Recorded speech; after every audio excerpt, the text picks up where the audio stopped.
Ang dalisay na puso ay may takot sa Diyos. Ang dalisay na puso ay may paggalang sa Diyos. Ang dalisay na puso ay pinag-aaralan ang puso ng Diyos.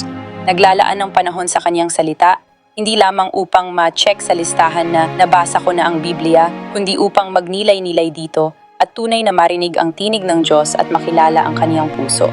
Ang dalisay na puso ay nagpapakumbaba at nakikinig sa mga katuroang ipinadadala ng Diyos sa pamamagitan ng lingkod niyang tinawag upang maging nasa ilalim ka ng kaniyang pangangalaga at nakikinig ka ng mabuti. Kailangan ko ng higit pang pag-unawa sa puso ng Diyos. Kailangan kong lumago. Kailangan kong maging mas katulad niya. Kailangan ko ang higit pang pagkaunawang ito, kaya nakikinig ka ng mabuti. Ang dalisay na puso ay lubos na nagsisikap na makilala ang Diyos at bigyang lugod siya.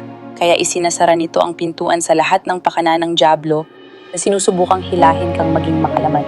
Sabi sa Biblia, ang dalisay sa puso ay makikita ang Diyos.